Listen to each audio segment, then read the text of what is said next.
¿Qué tal? Buenos días a todas, a todos los que estamos aquí en el seminario alcalde, los que estamos en la virtualidad a través de Zoom y quienes nos están siguiendo y escuchando a través de Facebook Live. Sean todos y todas bienvenidos. En este día tendremos dos ponentes. Iniciaremos con la maestra María Guadalupe Candelas Granados. Ella es licenciada en Historia y maestra en Historia de México por la Universidad de Guadalajara. Actualmente es estudiante de doctorado en Historia Iberoamericana en la misma institución, donde desarrolla un proyecto de tesis sobre la conmemoración del primer centenario luctuoso de Fray Antonio Alcalde en 1892. Sus temas de investigación versan sobre la historia de la pobreza y la asistencia social en Guadalajara durante el siglo XVIII, celebraciones y conmemoraciones centenarias en México durante el siglo XIX e historiografía jalisciense en el mismo siglo.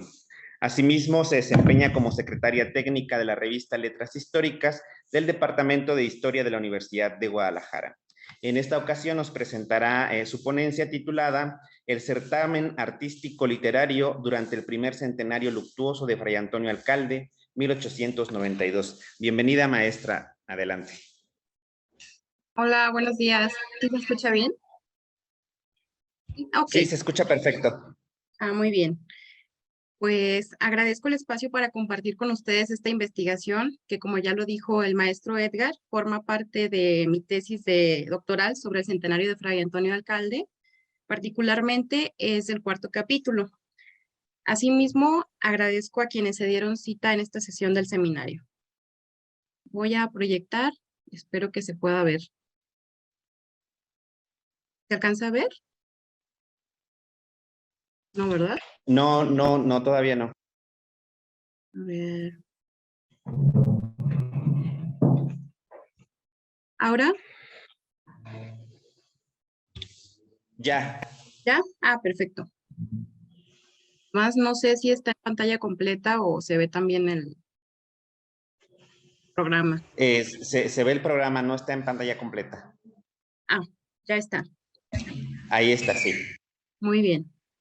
Bueno, esta ponencia tiene como propósito desarrollar cómo se llevó a cabo el certamen artístico literario en el marco de las celebraciones del centenario luctuoso de Fray Antonio Alcalde en Guadalajara en 1892.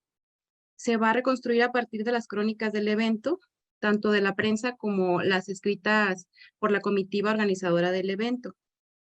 Durante los primeros 14 días del mes de agosto de 1892, se realizaron misas luctuosas, desfiles alegóricos, concursos literarios y celebraciones populares en las que participó de diversas maneras la población tapatía. Estas crónicas, algunas fueron escritas meses después de que terminó el centenario, relataron los pormenores de la organización y la participación de los festejos, así como los personajes de la élite que se dieron cita en los distintos espacios donde se llevó el evento. Uno de los puntos centrales de esta investigación va a referir a los elementos festivos, decorativos y alegóricos, particularmente en el Teatro Degollado, donde se desarrolló el concurso. Vamos a poner en perspectiva que la conmemoración del centenario alcalde no fue un fenómeno aislado, sino que se empata con una manifestación global llamada por Viernora como la era de las conmemoraciones, que le dio importancia a la celebración de centenarios, a las exposiciones mundiales y a pabellones culturales que de alguna manera estaban apegados a la política y a la historia nacionalista de cada país desde mediados del siglo XIX hasta principios del siglo XX. Todas estas manifestaciones se llevaban a cabo en distintas partes del mundo. Algunas convocaban o rechazaban a países para mostrar las alianzas o las tensiones diplomáticas entre cada uno de ellos. De este modo, los diversos centenarios y conmemoraciones por parte de las élites políticas, religiosas y culturales tenían como propósito exaltar la consolidación y modernidad de las naciones bajo el ideal de que el progreso de la humanidad había llegado a su culmen y era celebrado en estos eventos. A partir de compararse con el pasado, reescribir la memoria en ese presente y tener expectativas hacia el futuro. Estas celebraciones pretendieron congregar a la sociedad en torno a una historia y memoria comunes. En ese sentido, las festividades eran en su mayoría de carácter cívico y hacían alusión a un personaje o a un acontecimiento en particular. Por ejemplo, el que se celebró en Francia en 1889 para conmemorar los 100 años de la Revolución Francesa, o bien en América Latina a partir de 1910, cuando se realizaron actos cívicos y fiestas patrias en torno a las independencias, que pues eran acompañadas de ceremonias religiosas, desfiles y demás discursos sobre la nación. No obstante, el centenario del obispo fue dedicado a un miembro de la Iglesia Católica Colonial años antes de las celebraciones de las independencias americanas. Además, el centenario alcalde debe tener en cuenta que en octubre de ese mismo año, bueno, el centenario fue en agosto, pero en octubre de 1892, la ciudad se sumó a los festejos hispanoamericanos del cuarto centenario del descubrimiento de América, donde la historia y la memoria pues tenían un papel fundamental para dirigir la idea del progreso y de reconciliación del pasado con el presente entre España y América, compartiendo, por ejemplo, miembros de la Junta Organizadora del Centenario Alcalde, como Luis Pérez Perdía, Alberto Santoscoy y José López Portillo y Rojas, fueron también la comitiva encargada de los festejos en honor a Colón. Como preámbulo, pues el Centenario Alcalde fue un evento sin precedentes en las celebraciones que se hicieron en Guadalajara durante el siglo XIX. Atrajo las miradas tanto de curiosos tapatíos como de foráneos y de la prensa local y nacional.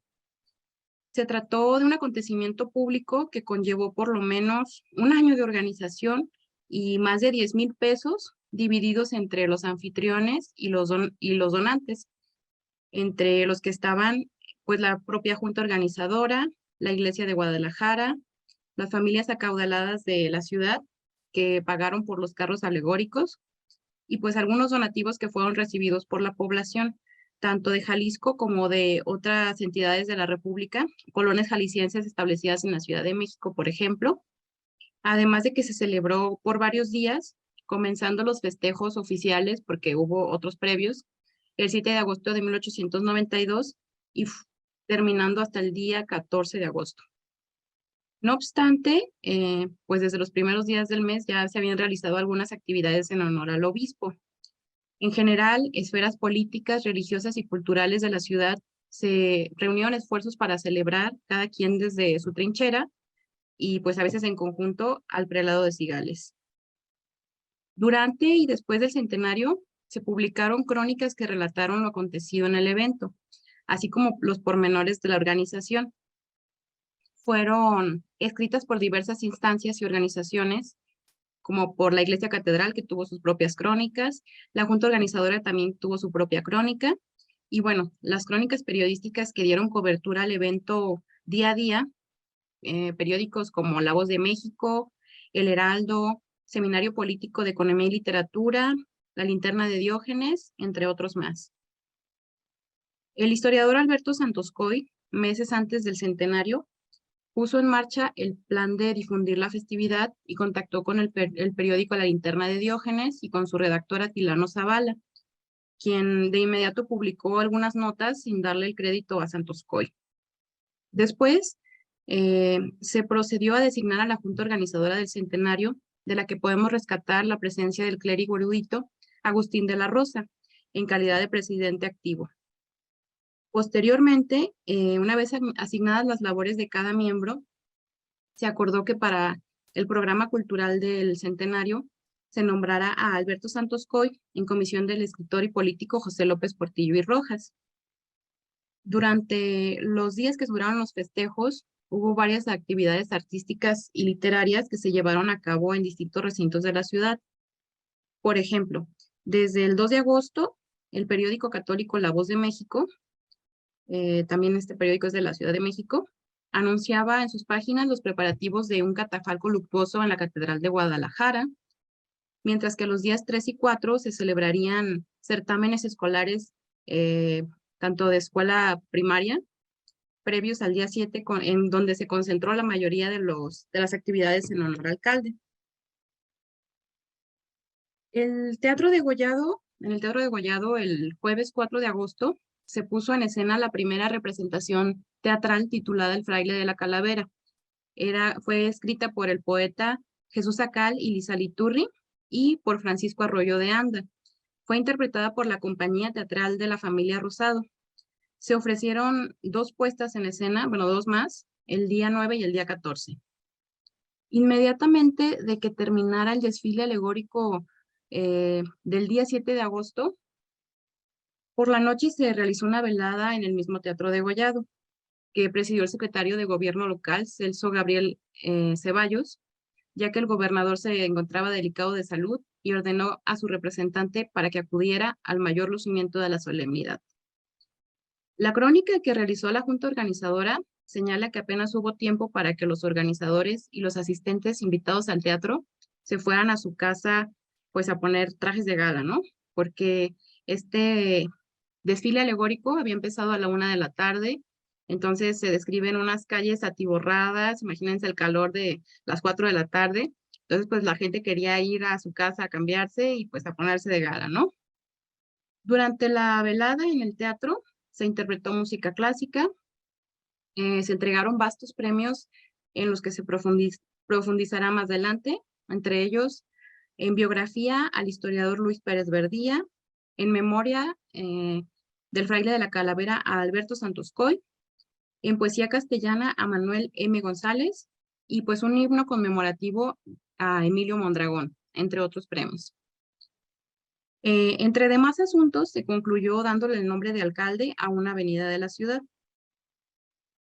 Durante la organización del centenario, la Comisión de Cultura resolvió que las premiaciones serían a un retrato, a un himno, a una poesía en latín, a una poesía en español, una biografía, una memoria histórica, y pues todo era relativo a la vida y hechos de Fray Antonio Alcalde.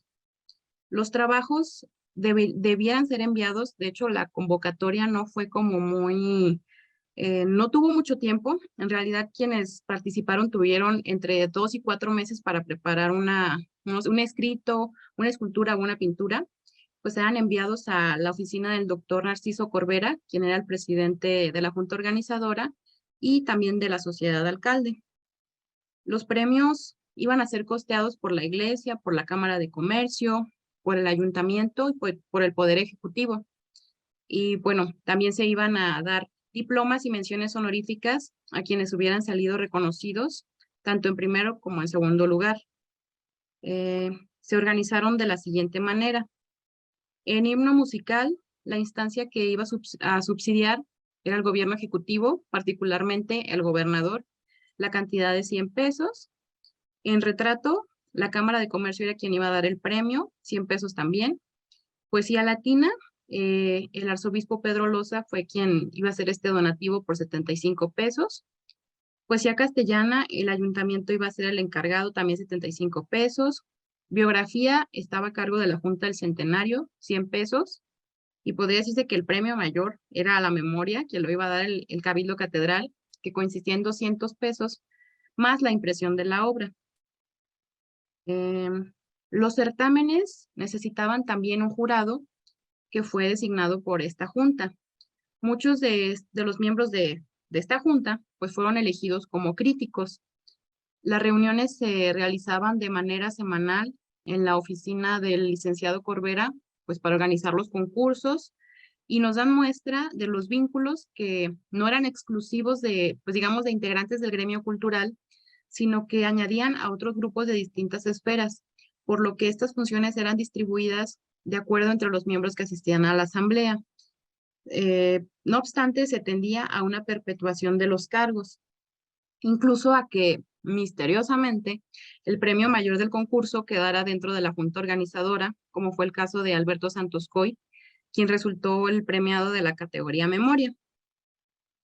El propósito más allá de la celebración del centenario era también compartir estos ámbitos de sociabilidad informal con los artistas y personajes nacionales e internacionales y pues con otros miembros de la élite local, pues esto contribuía a consolidar sus posiciones sociales de los organizadores y sobre todo a solidificar estos vínculos intraélite, pues que se habían visto ampliados aumentando el número de sectores profesionales en la organización del centenario. Estos vínculos de camaradería, de cortesía y de reconocimiento del otro como miembros de una élite cultural de Guadalajara, pues fueron llevados antes, durante y después de los festejos del centenario, porque nos dan muestra de que frecuentemente había comunicación entre estos miembros, ¿no? Conocían el conocimiento o el tipo de material artístico o literario que producía el círculo, y pues posiblemente conocían sus formas de comportamiento, comunicaban sus emociones, pues conocían el carácter propio de cada individuo, ¿no? Tímido, sociable, dulce, violento, etcétera. Y pues bueno, todo esto acompañado con los códigos vigentes de su tiempo. De esta forma, el programa del certamen artístico literario del día 7, que comenzó a las 8:30 de la noche, y bueno, la entrega de los premios Virtud, que ahorita voy a hablar sobre ellos, pues se desarrollaron de la siguiente manera. A las 8:30 de la noche dio inicio a la ceremonia con un discurso inaugural y pues se interpretaron varias piezas de música clásica y también hubo presencia del ballet, ¿no? Primeramente, la segunda sinfonía de Beethoven fue entonada. También se da un discurso de bienvenida por el licenciado Francisco Escudero y por el escritor López Portillo, a nombre de la Junta Organizadora. Se interpreta la pieza de ballet Silvia. Eh, Se va a leer también algunos párrafos escogidos de la biografía premiada de Alberto Santos Coy, otra pieza musical. Se van a repartir los premios Virtud. La ejecución va a estar llevada a cabo por la orquesta, el coro y la banda del segundo batallón. Van a interpretar el himno premiado en este evento, a cargo de Diego Altamirano, un músico muy reconocido en Jalisco. También otra de las partes va a ser la adjudicación de los premios a los autores de las obras y va a finalizar con la marcha danesa, pues dirigida por Diego Altamirano. Para el certamen encontramos entre los miembros del jurado a personajes reconocidos de la música, de la escultura, de la poesía, arqueología e historia y filosofía a nivel local, quienes posiblemente pues ya habían entablado un diálogo o un vínculo antes del centenario, pero que se habían fortalecido la comunicación a partir de la participación en las festividades. La convocatoria fue de mediano alcance, pues no se presentaron tantos trabajos como se esperaba, ¿no? Se presentaron 4 biografías, 3 memorias, 3 poesías castellanas, 2 himnos, un retrato al óleo y un busto de yeso. De las obras presentadas para el concurso, para el óleo, el jurado determinó que ninguna obra era acreedora al premio, ni al primero ni al segundo lugar. Y pues en poesía, igual. No se realizó la evaluación de poesía en latín porque la convocatoria a la convocatoria no se presentó ningún texto en este idioma, por lo que el premio auspiciado por la Cámara de Comercio fue reorientado para otros gastos del centenario. Y bueno, a continuación es una tabla sobre los miembros del jurado. Vamos a encontrar esta variedad de profesiones aquí, ¿no? Para himno, vamos a encontrar a Clemente Aguirre, a Luis Palomar, que son destacados músicos de la ciudad. En retrato, Felipe Castro, Agustín Villa. Va a haber pintores y escultores para esta categoría. Para la poesía en latín, Agustín Villa, Felipe de la Rosa y Francisco Zavala. Poesía en castellano, Alberto Santos Coy, José López Portillo y Rojas. Pues como vemos, eran miembros de la Junta Organizadora, eran jurado y eran participantes del concurso. Y en biografía, también el mismo López Portillo y Rojas, el abogado Trinidad Berea. Bueno, vemos aquí literatos y abogados. En memoria van a estar algunos canónigos y prebendados, así como el obispo de Colima, Atenógenes Silva. Bueno, quien recientemente se había mudado a Colima, ¿no? Había fungido en Guadalajara como prebendado.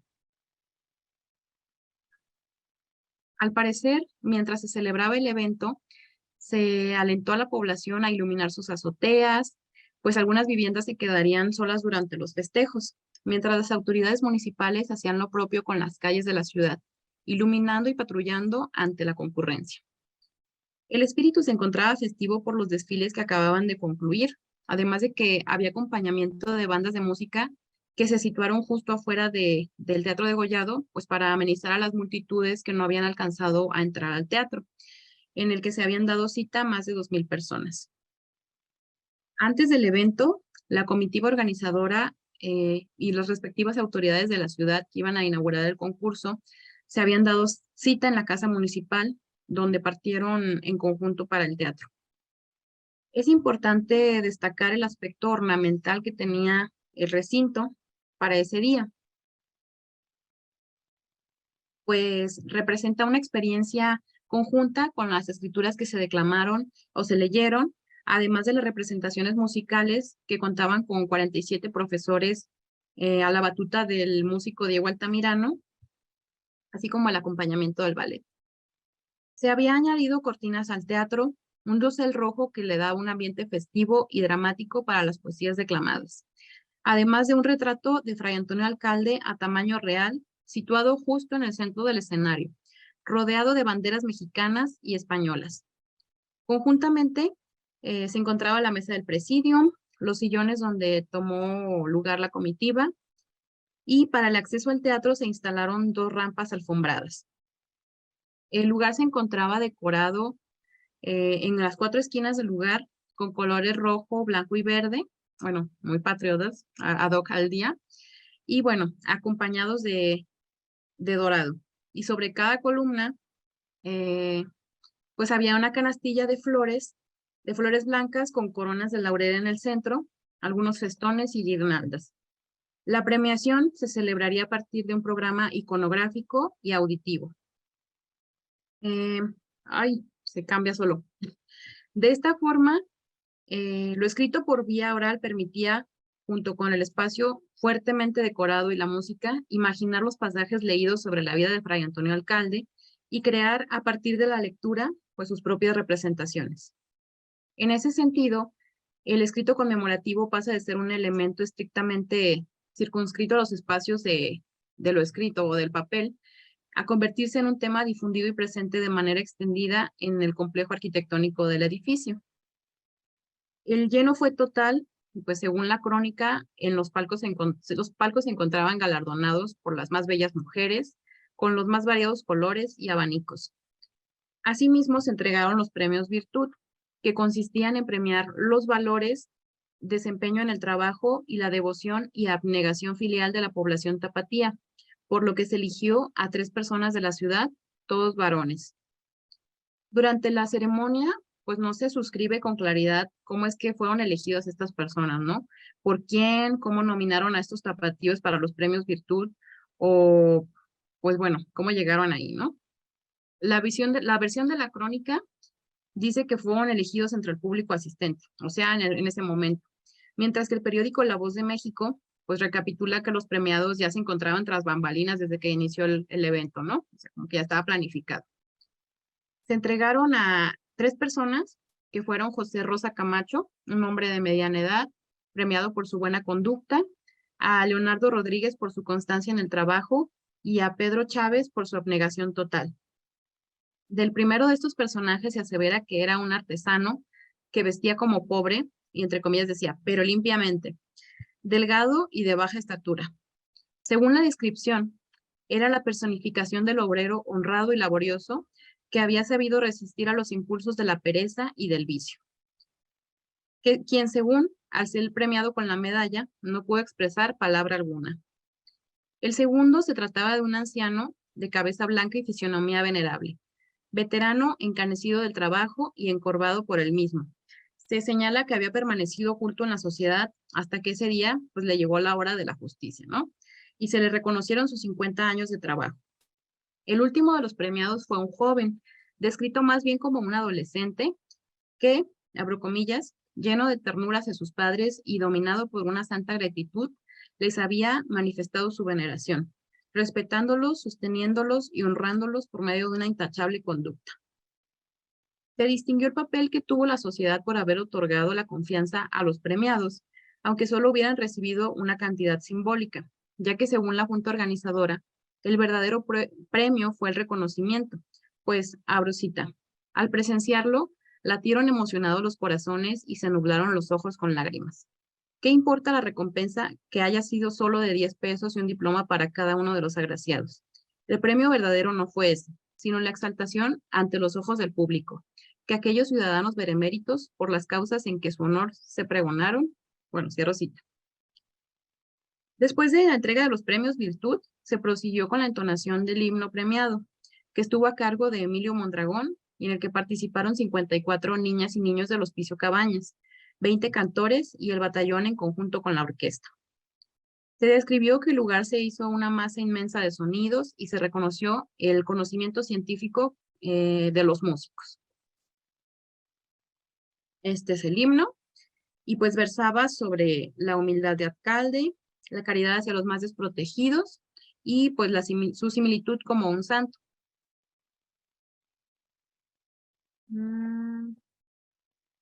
Posteriormente, una vez terminado el himno, Alberto Santos Coy leyó algunos párrafos de su memoria, que constaba de 87 páginas.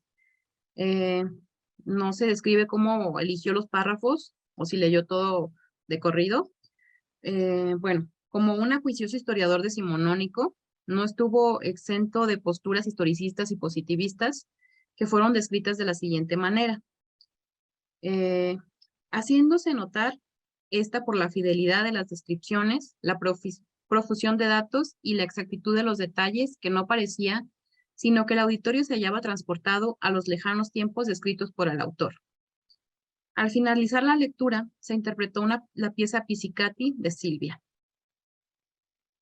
Consecutivamente, el actor Joaquín Rosado, de la comitiva de teatro, pasó al frente para leer con voz enérgica y que fue definida como robusta, la poesía premiada en español, en lugar del poeta Manuel M. González, siendo estrepitosamente aplaudido.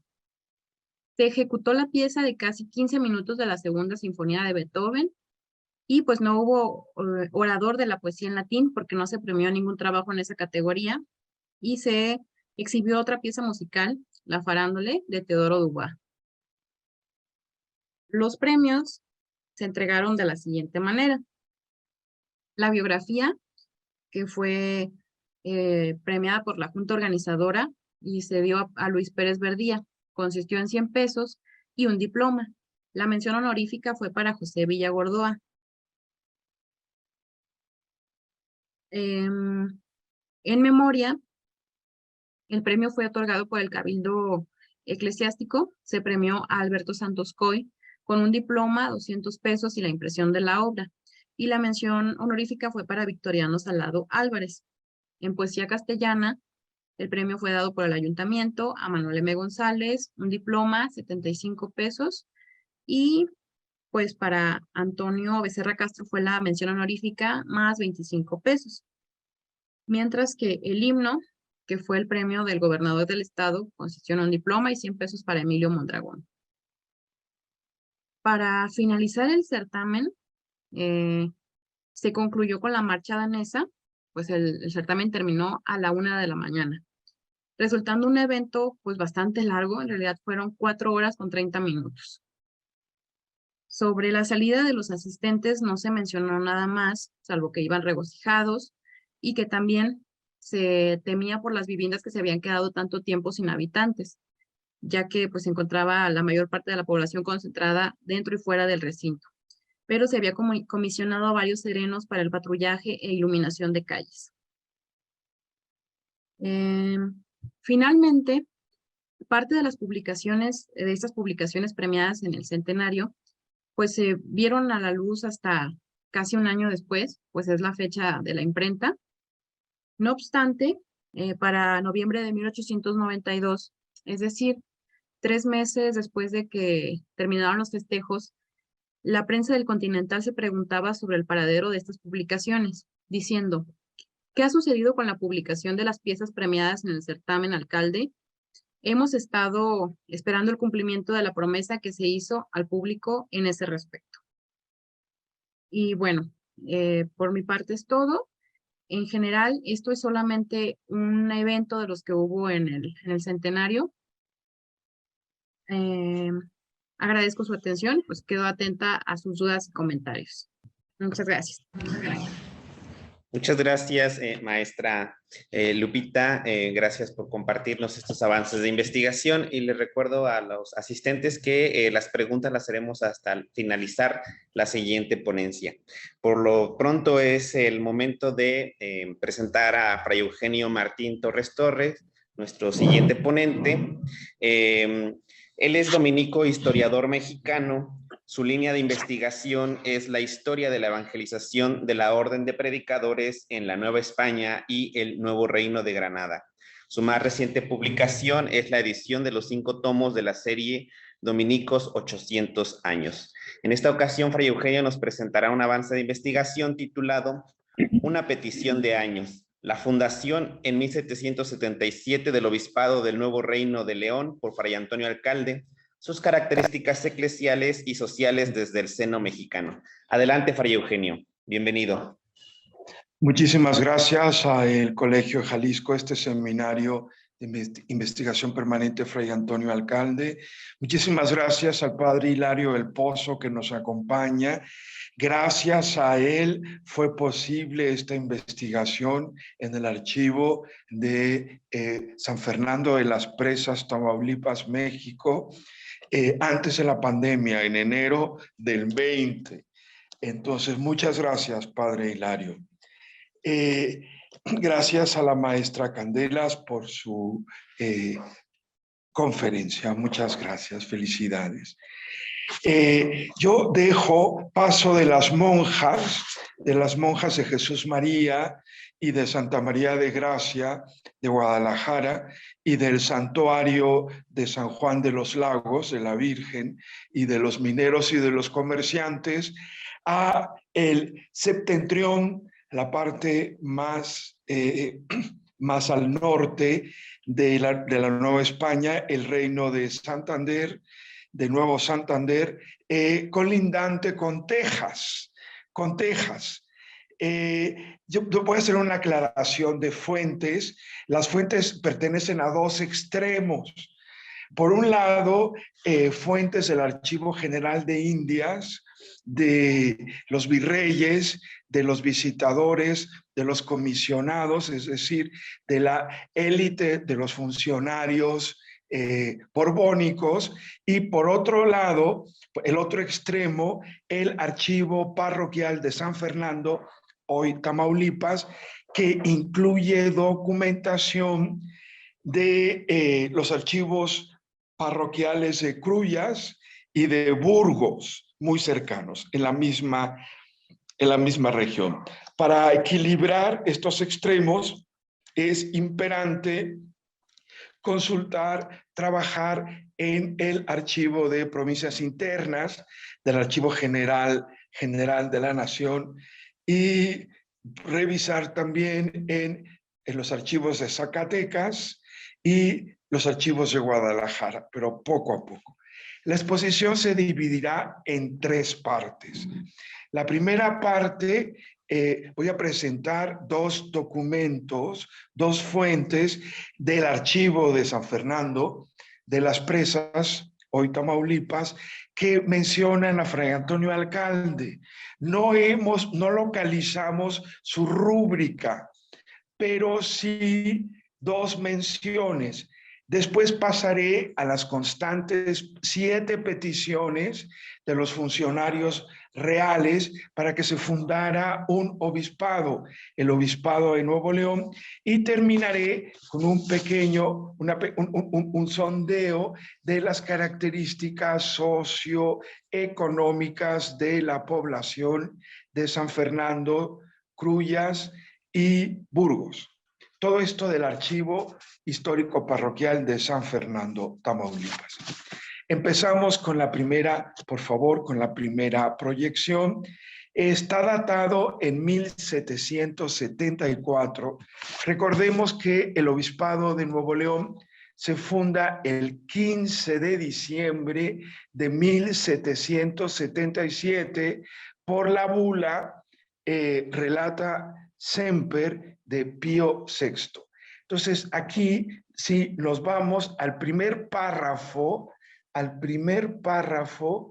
y de abajo para arriba, en la tercera línea aparece el nombre de Fray Fernando, del obispo Antonio Alcalde. Se trata de junio del 74, el nombramiento de Fray Felipe de Segovia como procurador general de misiones y examinador sinodal del obispado y juez eclesiástico. Exactamente. En la tercera línea aparece el nombre don Fray Antonio Alcalde del Consejo de Su Majestad. Él era franciscano, obviamente, Fray Felipe de Segovia, que fue la gran presencia en el seno mexicano, en el actual estado de Tamaulipas y Nuevo León y Texas, del Colegio de Propaganda Fide de Guadalupe, Zacatecas. Es un nombramiento. La siguiente fuente, por favor, data de 1787. De 1787 ya está fundado el Obispado de Nuevo León, pero en el legajo de matrimonios, se consultó sobre el novio y el novio era de Matehuala. Entonces contesta el párroco en 1787 y le dice: yo soy Fray José Fernando Román, cura del pueblo de San Sebastián, Agua del Venado, vicario y juez eclesiástico en él y en Charcas y en el valle de Matehuala. Él es diocesano, el sacerdote José Fernando Román. Esta pequeña muestra documental de las actividades constantes de Fray Antonio Alcalde en el nombramiento de autoridades eclesiásticas, aunque fuera en el confín de su diócesis, como lo era el seno mexicano, hoy la costa tamaulipeca y Texas. Y esta otra fuente que me parece maravillosa, con referencia a San Sebastián, Agua del Venado, el nombre me parece bellísimo, y también de Charcas y Valle de Matehuala, del norte de San Luis Potosí, que seguirá perteneciendo a Guadalajara hasta la fundación del Obispado de San Luis Potosí, ya muy entrado el siglo XIX. Bien, ahora con esto termina la primera parte.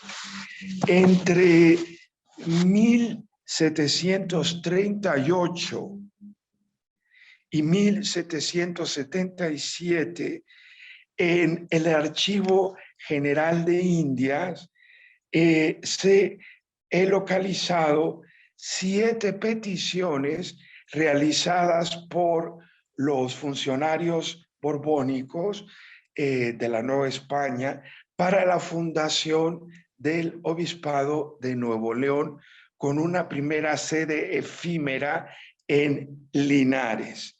¿Cuáles eran los argumentos para la fundación de un obispado? Primero, la enorme lejanía de Guadalajara. Es una distancia enorme.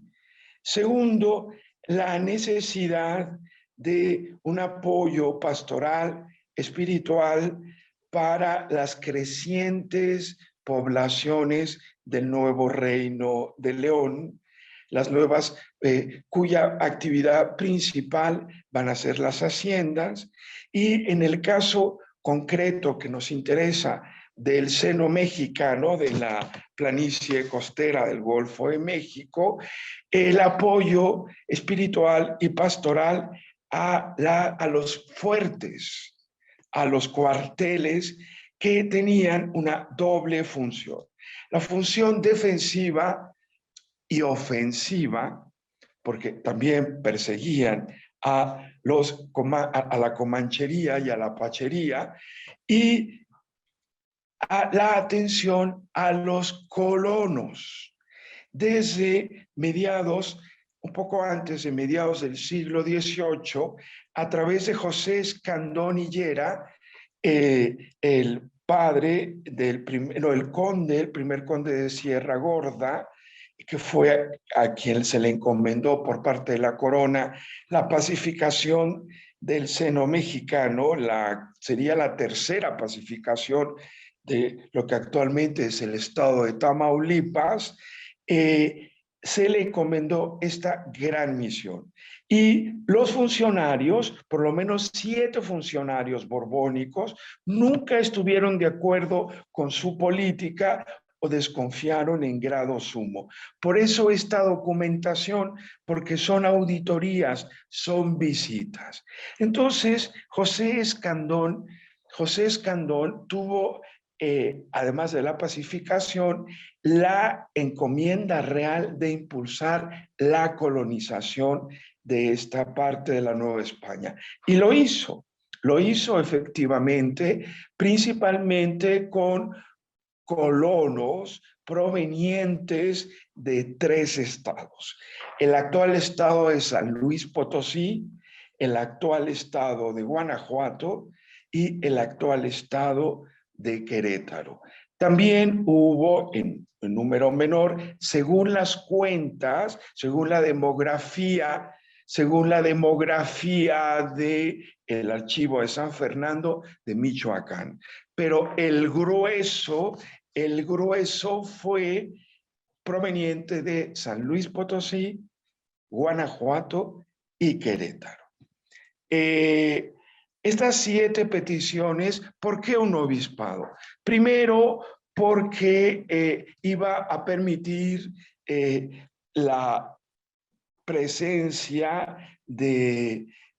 a fortalecer una acción parroquial más íntegra, más cercana, más íntegra en el sentido de integrada.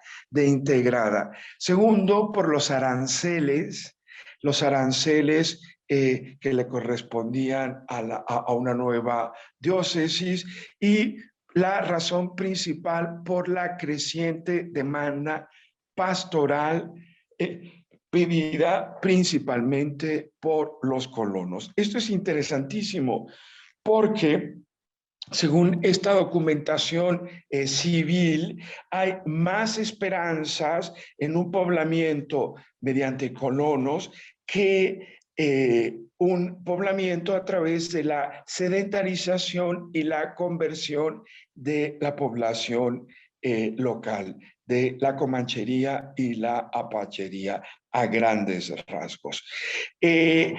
A mediados del siglo XVIII hay una brevísima polémica porque el Arzobispado de México se empezó a atribuir lo que actualmente es el seno mexicano, y Guadalajara pues presentó toda la documentación pertinente para aclarar que era jurisdicción de Guadalajara. Y se le pidió al obispo de Puebla que fuese mediador, y la sentencia fue a favor de Guadalajara. Vamos, por favor, a las siguientes, las tablas, una muestra a ojo de pájaro, una muestra de lo que se ha realizado en cuanto a las características, toda la síntesis de las características sociales, económicas de la población. El archivo de San Fernando de las Presas se conserva gracias a los esfuerzos de algunos párrocos. El padre Hilario es un ejemplo viviente de ello, y al cuidado del personal de la notaría, a pesar del clima nada favorable de San Fernando, que es húmedo, es caliente, etcétera. La primera cala que se hizo desafortunadamente no todos los documentos son legibles, no están ordenados de manera serial. Parece ser que vamos, algo ocurrió, entonces los años no son seriados, entonces hay que ir poquito a poquito, poquito a poquito a poquito.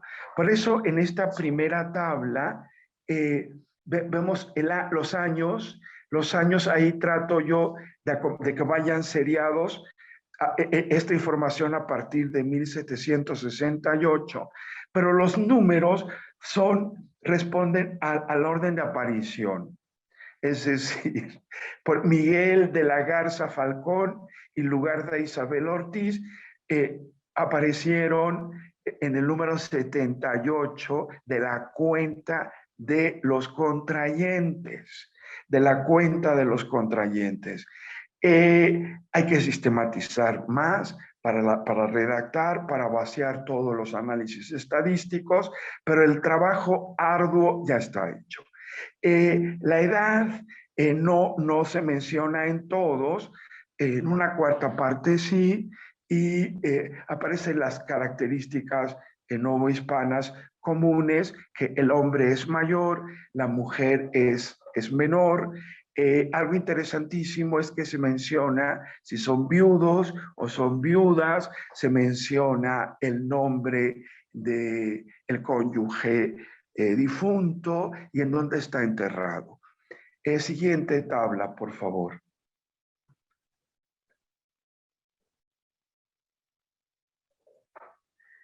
La siguiente tabla, perdón, yo no sé qué hice, un momentito, que es 2A, aquí está. La siguiente tabla aparece el número el número de aparición para no perder la numeración, y la primera casilla es la condición. Legítimo e ilegítimo, ya todo el mundo lo sabemos. Hay muchísimos coyotes, es decir, hijos de indígenas y negros y afros. Hay muchos mulatos, hay negros y marrones, es un lugar de refugio de cimarrones. Entonces aquí español solo nacido en la península ibérica, uno de un total de 395 contrayentes. Solo uno, es una minoría absoluta. El segundo cancillero es el lugar de nacimiento, y algo interesantísimo es que conforme va avanzando el siglo XVIII, la colonización proveniente de Michoacán, San Luis, Querétaro y Guanajuato se va equilibrando con la colonización proveniente del Nuevo Reino. Cadereyta, el Valle de Santa Catarina, el Pilón, y vamos encontrando también una migración interna de Crullas a San Fernando, de San Fernando a Crullas, de San Fernando a Burgos, de Burgos a Crullas, a Reynosa, e incluso a San Antonio de Texas. Y luego la residencia. No encontramos haciendas, pero sí muchos ranchos ovejeros y de ganado mayor. Es decir, esto es interesantísimo porque recordemos que la última gran colonización del norte del seno mexicano, lo que actualmente está entre San Fernando y Reynosa, son ejidos de gente proveniente de San Luis Potosí, Michoacán, Querétaro y Guanajuato. Pues aquí está su antecedente. Los ranchos de la segunda mitad del siglo XVIII, de los ejidos de la primera mitad del siglo XX. Bien, de Pénjamo el Grande, por ejemplo, Pénjamo el Grande, Guanajuato. Siguiente tabla, por favor, que sería la B.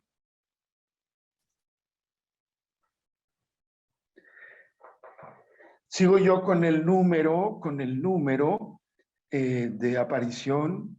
Luego los nombres de los padres, los papás esto, mulatos, muchísimos mulatos como papás. Bueno, los típicos apellidos del noreste de México, Treviño, etcétera, González, de la Garza, Cantún, todos estos apellidos del noreste, pues también se los encuentra uno. Y la siguiente, por favor, que sería la tabla 2C.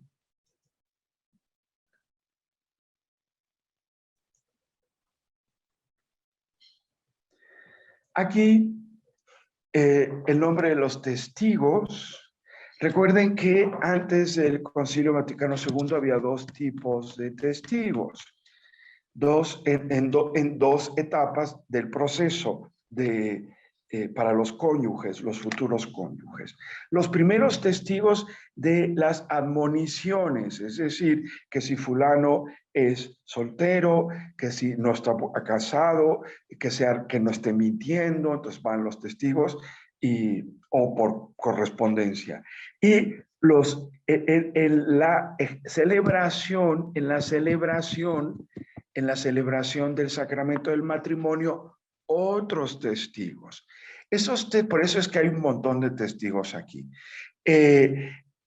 Destaca que en los testigos de la celebración suelen ser fijos, y es obviamente el capitán de la milicia de San Fernando, de Crullas o de Burgos.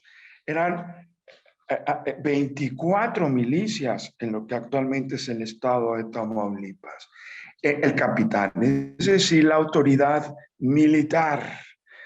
El notario sí lo había, y el sacristán. El sacristán de Crullas, por ejemplo, llegó de Guanajuato, de la ciudad de Guanajuato, mulato, José Antonio Cervantes.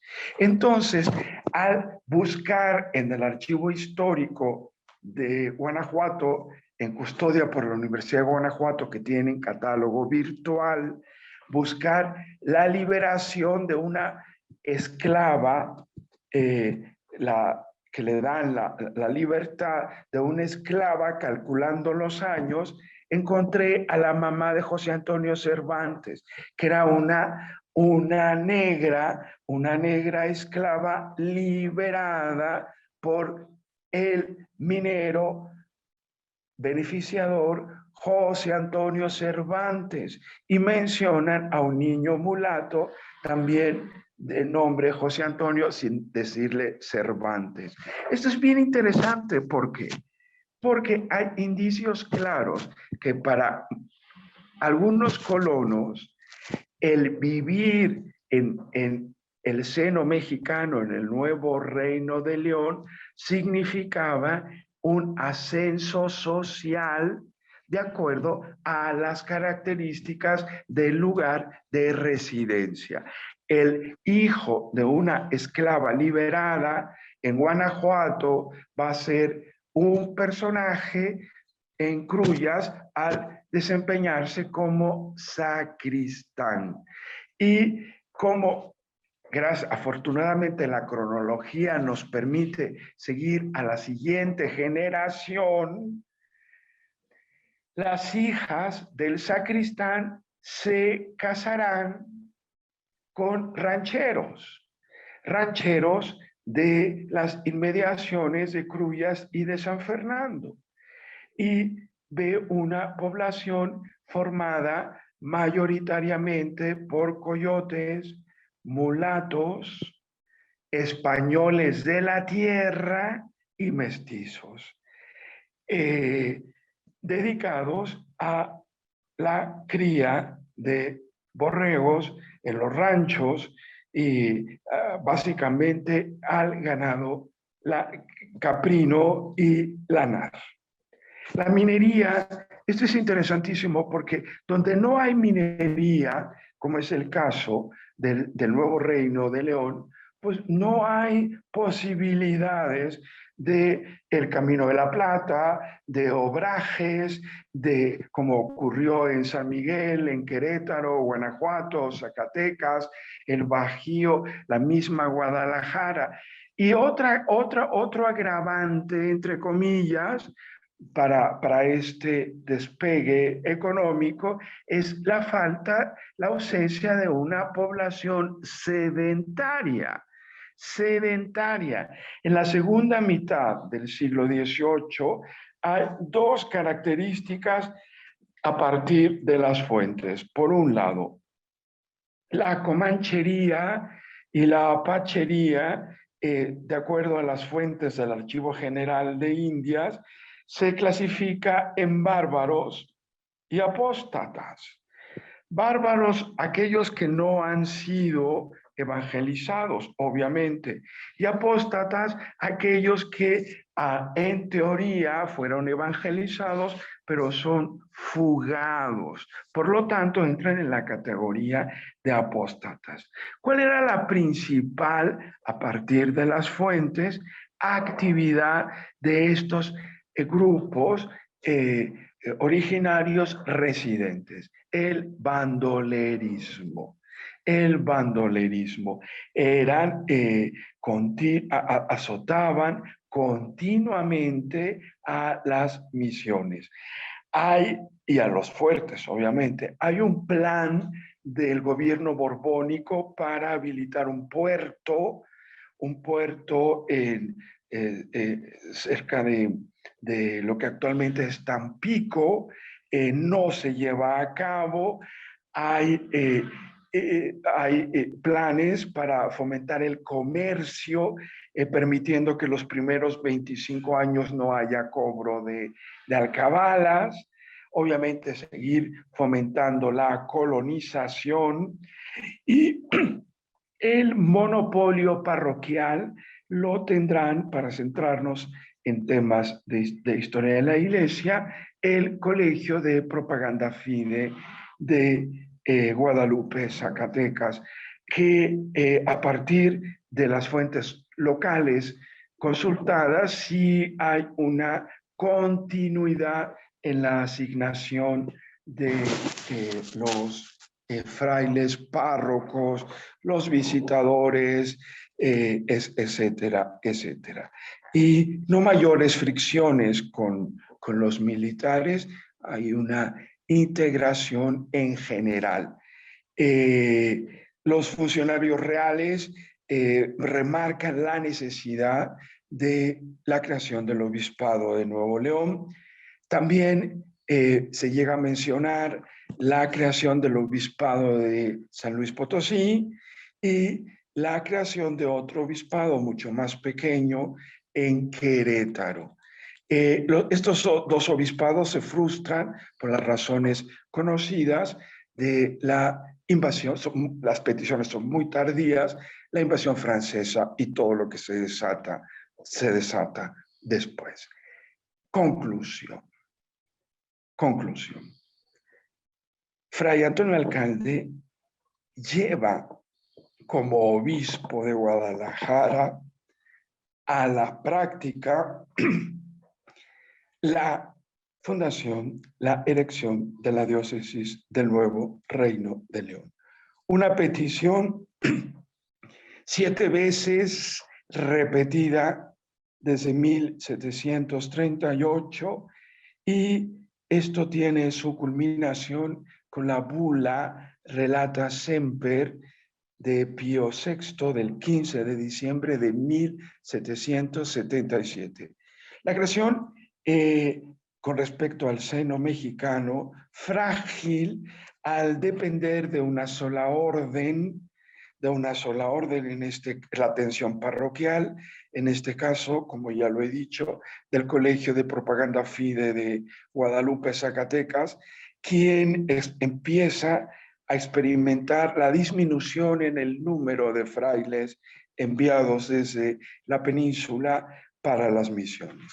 También hay una gran preocupación de la corona española y el obispado de alguna manera podía ayudar a una contención a las incursiones primero francesas de comerciantes franceses en el nuevo Santander y a la gradualmente mayor presión proveniente de lo que, cito textualmente, originaba la expansión de los colonos americanos que ya se encontraban en las goteras del territorio de Texas.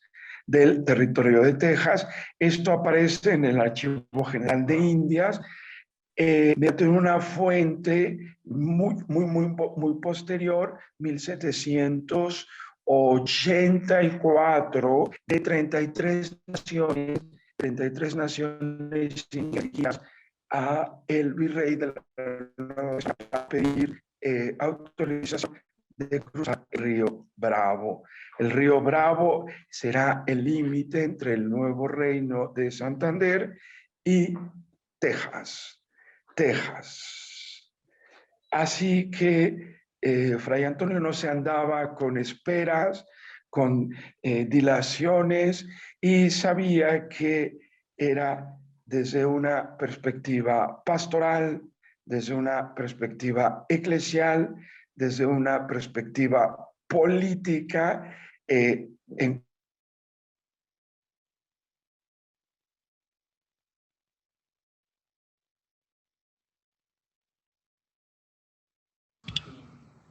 Me parece que tuvimos problemas de conexión con Fray Eugenio. Esperemos se vuelva a reconectar. Esperamos Fray Eugenio. A ver, parece que ya está regresando. Ya, creo que ya. No sé en dónde me quedé, perdón. Estaba ya en las partes de la conclusión, Fray, pero realmente ya como se estaba escuchando cortado, ya no lo comprendíamos bien, sí. La fundación del Obispado de Nuevo León es un ejemplo contundente acerca de una actitud de Fray Antonio Alcalde por no dilatar, por no postergar. Primero era una prioridad la creación de este obispado por razones pastorales, para atender a los colonos y a la creciente población del nuevo Reino de León, del otro lado, el actual estado de Nuevo León, y por razones pastorales, por razones políticas, concretamente en cuanto a integridad territorial. Urgía colonizar, urgía consolidar la población, las actividades como consecuencia económicas, comercio, pequeño comercio, ranchos dedicados al ganado ovejero y caprino. Se habla de pesquerías también, y incluso en el Archivo General de Indias se habla de la conexión entre el nuevo Reino de León, conexión comercial, Texas y Florida, quizá de manera exagerada, pero se menciona. Así que Fray Antonio, obviamente con la iniciativa indicada por el Real Patronato, con todo lo que se le concede al rey de España, contribuye de manera directa y eficaz para la creación del obispado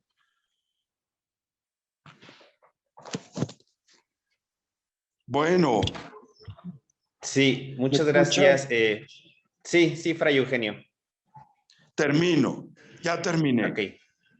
Muchas gracias. Felicidades, Fray Eugenio, por su presentación.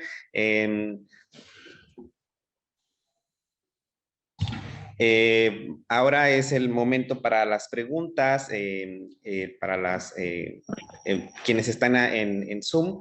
En Facebook por ahora no hemos tenido ninguna pregunta, entonces es el momento de preguntas tanto para la maestra María Guadalupe como para Fray Eugenio. Mientras que, bueno, van levantando la manita ahí en Zoom. Yo me gustaría hacerle una pregunta a la maestra Lupita.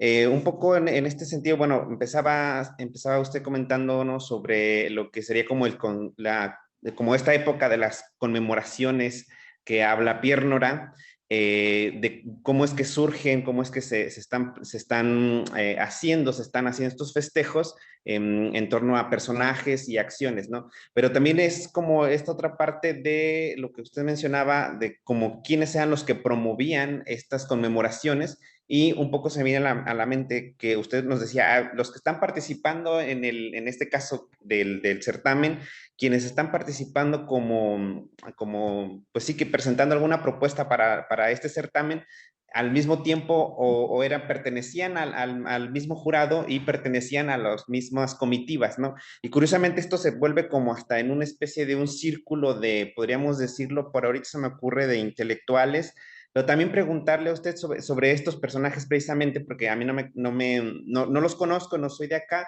y la pregunta es, ¿eran también políticos? O sea, más allá de si eran literatos, artistas, etcétera, si tenían algunas funciones políticas fuera de este evento, porque bueno, me sonó esto porque en Querétaro, cuando estuve estudiando las festividades de la Navidad, que ya sí se hacían muy grandes en este periodo, intervenían mucho este tipo de comitivas, de juntas, y estos personajes eran eran políticos, siendo diputados, etcétera. Entonces creo que, no sé si nos podría un poco comentar al respecto en torno a este evento. Y para Fray Eugenio, se refiere de estas peticiones en torno a la solicitud de elecciones para el nuevo Reino de León. En este caso, que como usted menciona, ya hubo también otras peticiones para otros obispados, se refiere la de 1771 a la que hacen el Concilio Cuarto Provincial Mexicano, porque según yo, en el Cuarto Concilio Provincial Mexicano también se toca este tema de las divisiones de obispados, que es un tema importante desde luego para los obispos, y es cuando pues alcalde se entera de que viene para Guadalajara. No sé si también se está refiriendo a ese, y bueno, por el momento sean mis preguntas, y bueno, en lo que alguien más quiere hacer alguna pregunta. Entonces les cedo el micrófono, maestra Lupita y Fray Eugenio. Muy bien. ¿Yo primero? Sí, adelante. Ok.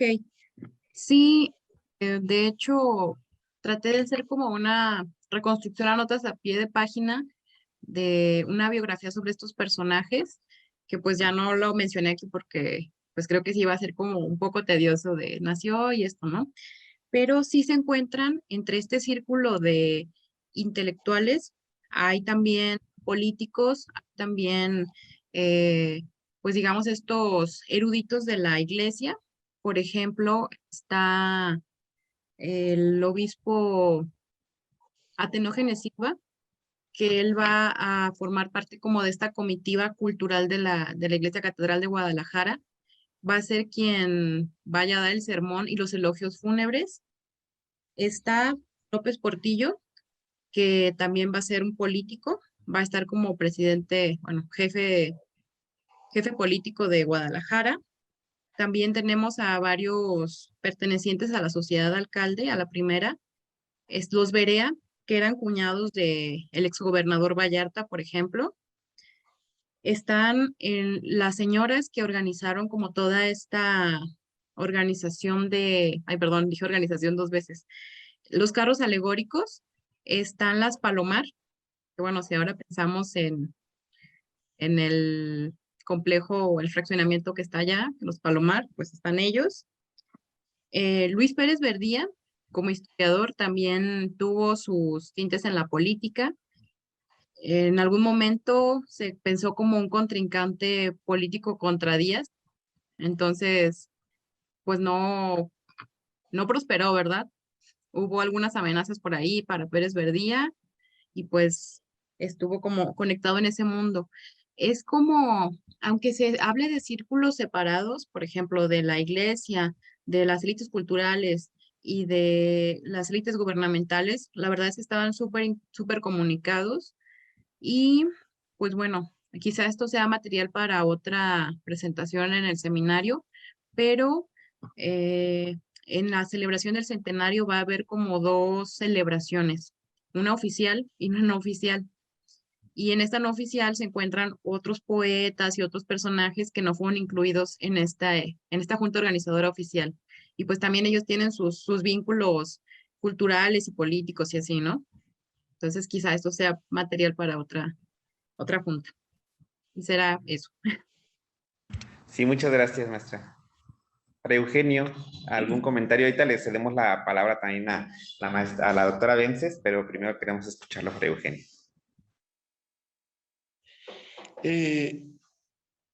Como todos sabemos, por los estudios demográficos, la población de la Nueva España crece en el 18 y de manera impactante en el siglo, la segunda mitad, sobre todo en los grandes centros poblacionales, incluso en las ciudades. Guanajuato, mi ciudad natal, pues los momentos de esplendor impresionante, económico, demográfico. Pero el nuevo Reino de León es marginal, es decir, no, ahí se encuentra uno a los hijos y a los nietos y a los bisnietos de los colonos, y sí hay un crecimiento demográfico, pero no en proporción con el Bajío, con Guadalajara, con la Ciudad de México, con Puebla, con Oaxaca, con las grandes urbes. Entonces, las 7 menciones acerca de la necesidad de creación del obispado del nuevo Reino de León no incluye la del cuarto concilio, porque esa es una petición general que hacen las diócesis para los grandes centros poblacionales, que de alguna manera pues urgen nuevos obispados, pero ahí se ve el riesgo de Fray Antonio.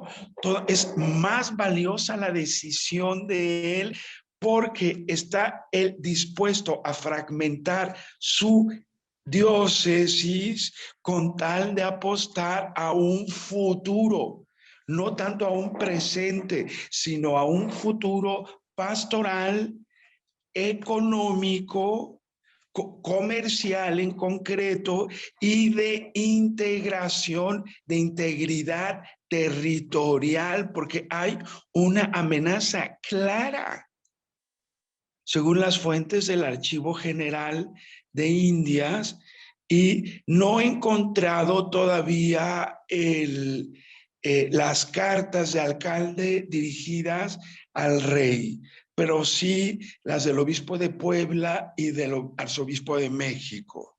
Entonces, desde una perspectiva pastoral, es todo un reto porque tienes nuevos asentamientos frágiles y una población originaria en pie de guerra, que además ellos no se tientan el corazón en saquear, en atacar, y eso a mí me emociona, ojalá lo escuche el padre Hilario, pero ves por qué los niños, los tamaulipecos, les encanta bailar sobre caballos. Excelentes jinetes. Esos roban.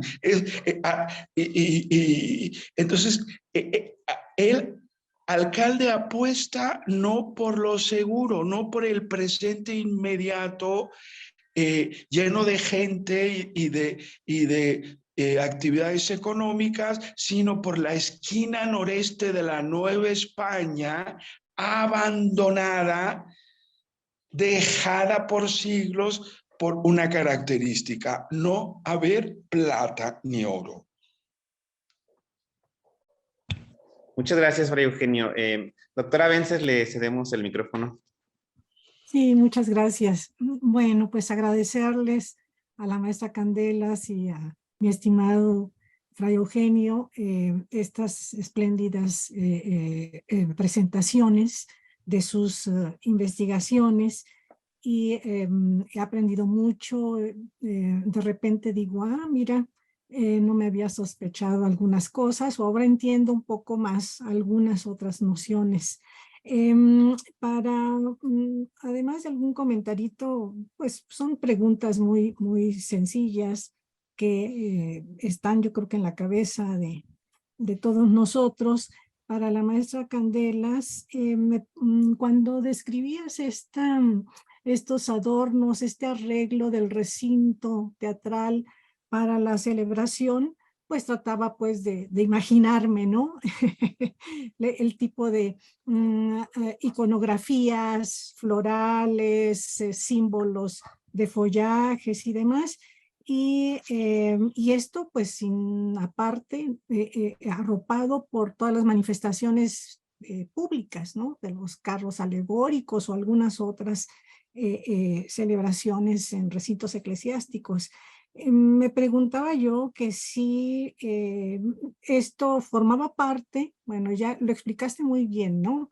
Que esta conmemoración forma parte de estas grandes conmemoraciones o presencia de ellas de tipo cívico, entre otras.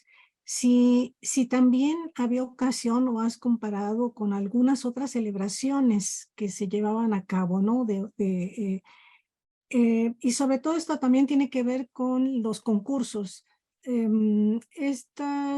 Por ahí creo que al final lo dijiste, una de mis preguntas era, bueno, saber si se habían publicado las obras literarias, artísticas de los, bueno, ya, de los ganadores, y si por ahí se podía seguir la huella de esos artistas que continuaron participando en otras obras, ¿no? ¿Qué pasaba con toda esta parafernalia o toda esta demostración, materialización, ¿no? de festejo? Acabas de mencionar por ahí al final o con relación a alguna pregunta el asunto de las Palomar o los Palomar como una de las familias a cargo de los carros alegóricos, algo así entendí, ¿no? Si esto se puede seguir y si se ha incursionado pues en este tipo de trabajos que nos permiten pues reconstruir, hacer historias sobre estas cuestiones lúdicas que en otras partes del mundo ibérico, pues iberoamericano, ¿no? se siguen manifestando pues con otros códigos de comunicación, ¿no? Eso sería, y agradecerte mucho pues tu presentación tan puntual, tan clara con sus tablas, tal como lo hiciste. Para Eugenio, bueno, pues cuando hablabas de estas poblaciones del seno mexicano, su composición, su origen como campamentos a lo romano, ¿no? Como en este sentido de campamentos medievales, y su función defensiva, ¿no? Y por lo tanto su carácter de fuertes. Bien sabemos que pues hubo poca posibilidad de asentamientos, eran rancheros armados a caballo, ¿no? Para cumplir con este sistema defensivo, y cómo después esto se va convirtiendo en esta especie de sociedad bandolerista y demás, ¿no? Bueno, ahí no me queda muy claro la transición. Yo me quedo un poco más como con la población de aquella época, de la etapa colonial, configurada por las viudas de algunos antiguos colonos españoles, ¿no? Me encantaron también, vinieron muy bien la explicación de la composición étnica de estas poblaciones para poder entender una serie de factores que tienen que ver también con esto que me preguntaba, ¿por qué tanta tardanza? 7 peticiones para la creación del obispado. Bueno, yo no sé, en algunos otros casos si se parece o es paralelo a otras creaciones diocesanas en esta etapa borbónica en América, ¿no? O en México mismo. Y bueno, porque al final de cuentas, depende la creación de una diócesis de un soporte de vecinos. Y si estos vecinos pues siempre andaban en las precariedades y a cargo, delegados por la corona a mantener protegida esa zona de las incursiones de apaches o comanches, como lo señalabas, pues me parece que también esa es una razón de peso para prolongar, ¿no? esta decisión que finalmente conquistó alcalde, como tú bien lo señalaste, con un proyecto más que en esos momentos, pues a futuro, ¿no? Con esta visión del fraile dominico, que ya se imaginaba que eso algún día tenía que entrar en orden y que se iba a beneficiar la iglesia, su iglesia, ¿no? Para proseguir pues con esta, pues con la serie de objetivos, tanto espirituales como económicos y demás, ¿no?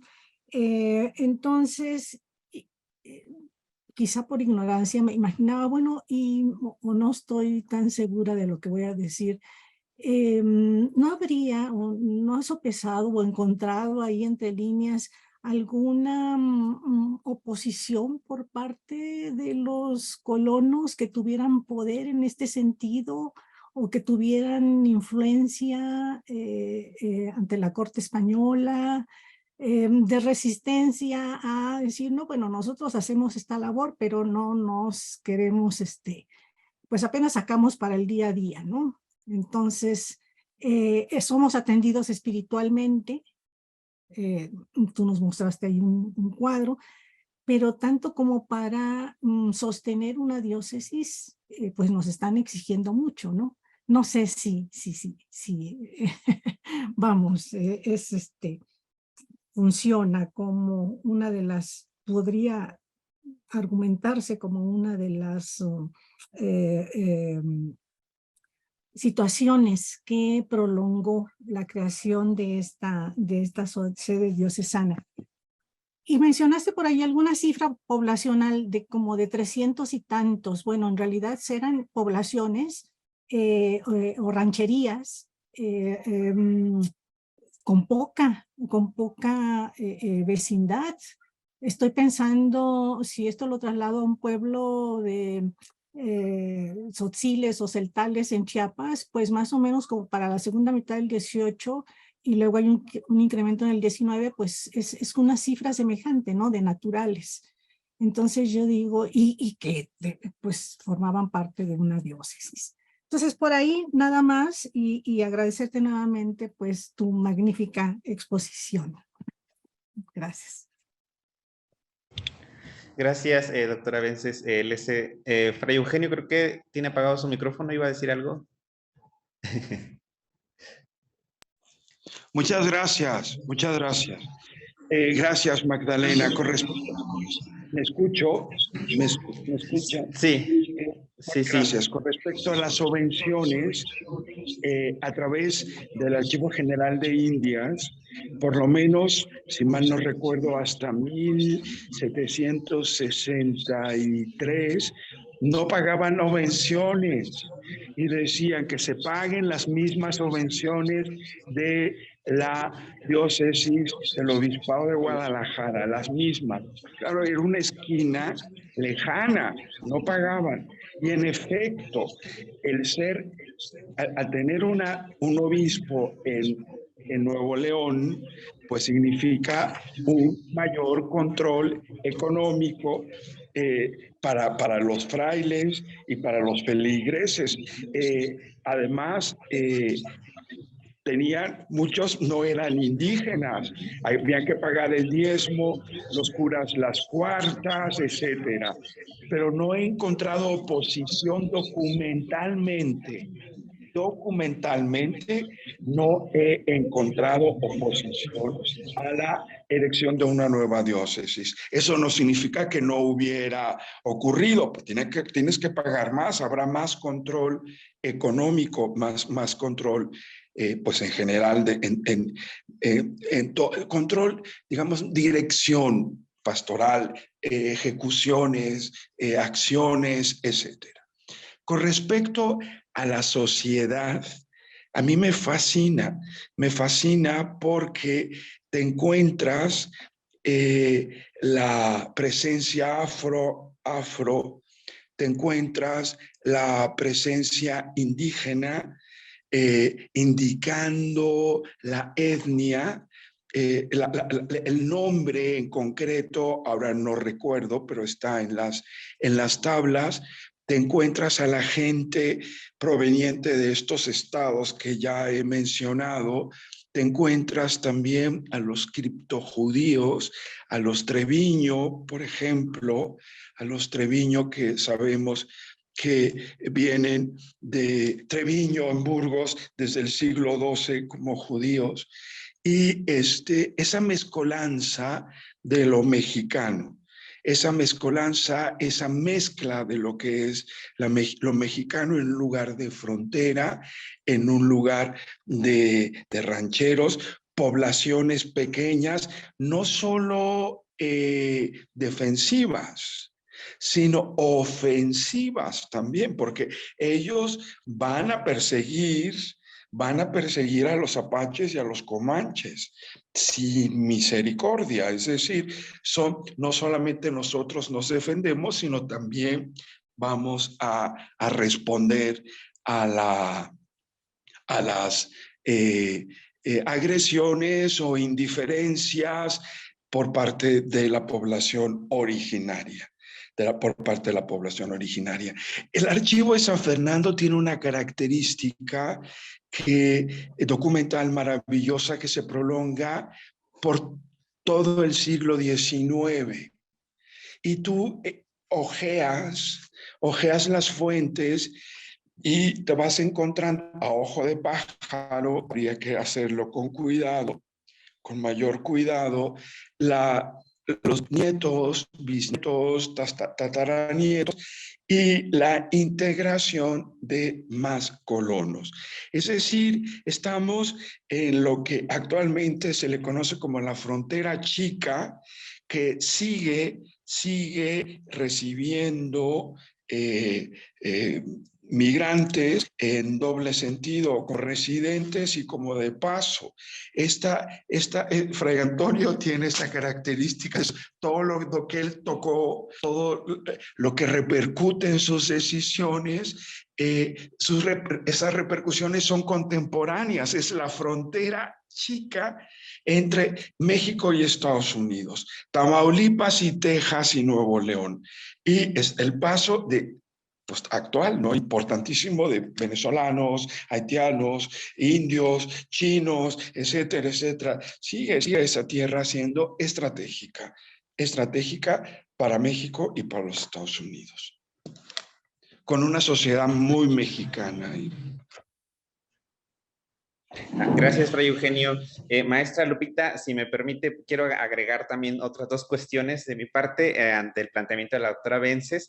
Uno es una pregunta muy que me surgió ahorita una duda, si la pintura, creo que es Brambila, la pintora que hace este retrato de alcalde con la calavera, ¿es de este certamen o es el origen es otro de esta pintura de alcalde? Y la otra pregunta es sobre el monumento pedagógico. Estoy tratando de recordar ahorita a un autor decimonónico que en algún momento yo lo cité, que hablaba sobre educar, digámoslo así, como a las masas, al pueblo, a través de los monumentos. Voy a ver si encuentro esa cita y recordar quién es el autor para hacértela llegar si te puede funcionar en algún momento, porque él decía esto, que se educaba a las masas a través de monumentos públicos, y es un autor de los años 80 del siglo XIX aproximadamente, que era lo que quería añadir. Perdón, maestro Lupita, le cedo el micrófono. Muchas gracias por sus preguntas. Primero voy a responder a la doctora Magdalena. Respecto a la decoración y todo eso, la verdad es que las crónicas son una fuente riquísima, porque si vienen así absolutamente todos los detalles, ¿no? De que cómo venían las niñas, qué telas usaban en los carros alegóricos y todo, ¿no? Igual esto lo pensaba presentar, bueno, lo pienso presentar en la próxima sesión del seminario, pero igual es un adelanto. Eh, es unas imágenes a las que me dio acceso el padre Tomás de Híjar, que son de la familia Palomar. Por ejemplo, esta es una niña de las Palomar y Corcuera, que estaba ya caracterizada para los carros alegóricos, ¿no? En realidad no hay muchas imágenes sobre el centenario, más bien todo es descripción, pero pues está súper rico, ¿no? Que las telas de oro, que galón dorado, que gremoiré, o sea, ese tipo de cosas en las telas, ¿no? O también en cómo estaban caracterizadas. Y eh, también respecto a la comparativa con otras fiestas centenarias o otras conmemoraciones, la idea central de mi trabajo de tesis al principio era hacer una comparativa con dos obispos de Guadalajara, que era Fray Antonio Alcalde y el obispo Cabañas. Entonces, había estado como trabajando con ello y pues me di cuenta que realmente para el momento que se hace el centenario alcalde es un momento todavía muy romantizado. Eh, en el centenario de Cabañas, pues estamos en un momento de la posrevolución.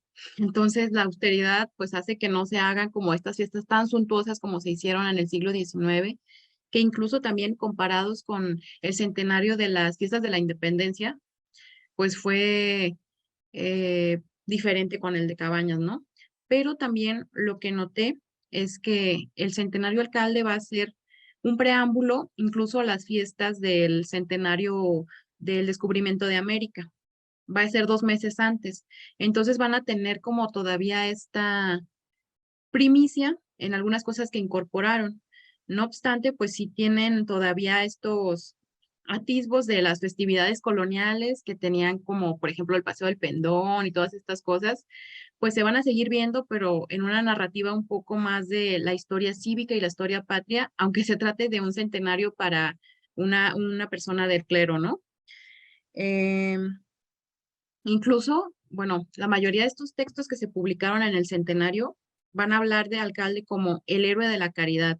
Entonces se puede hacer una comparativa como con los héroes patrios, qué es un héroe patrio y qué es un héroe de la caridad, que sí se hace en un en un sermón que pronuncia Tenógenes Silva en la catedral, pues él habla, ¿no? De el héroe de la caridad como más cerca de la santidad que un héroe patrio que es mortal.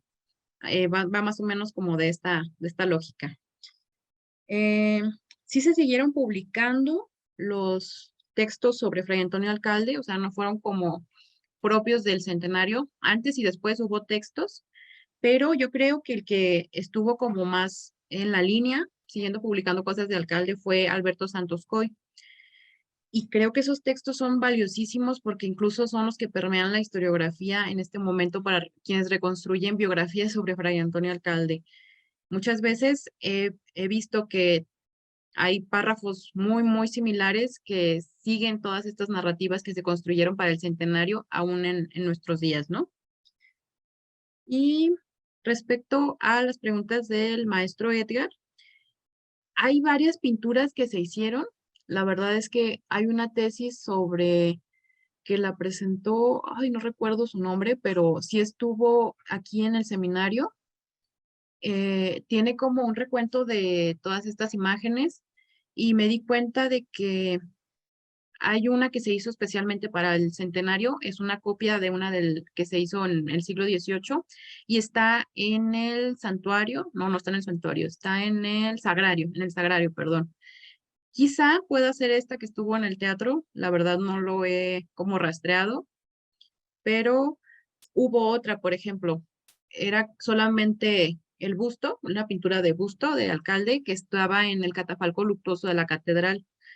Y sé que no fue esta, la que estaba en el sagrario, y creo que tampoco fue esa del teatro. Entonces, como que sí hubo varias que se crearon para el centenario, pero las cuales no, pues hay menciones, ¿no? Pero sinceramente no las he localizado.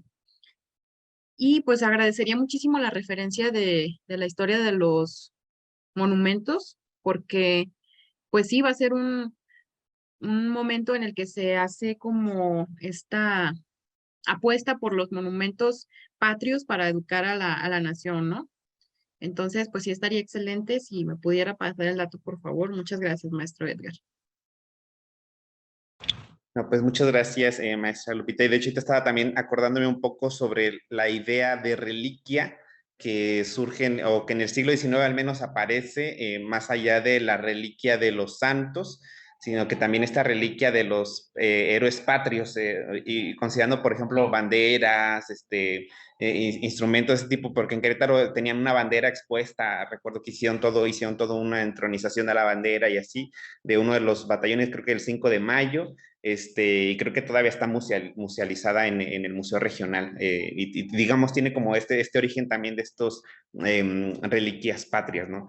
Bien, no veo por ahí más manitas levantadas, entonces estaríamos llegando al final de nuestro seminario.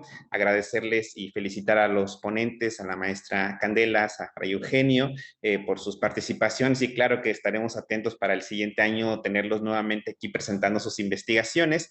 Y recordarles que la próxima sesión es el 27 de octubre, renovamos nuestro horario. Hoy tuvimos un cambio de horario por cuestión institucional, sin embargo, pues nuestro horario es 12 horas de día de la Ciudad de México, y recordarles que, bueno, a menos que haya algún cambio, se los haremos saber a través del correo del Seminario Alcalde.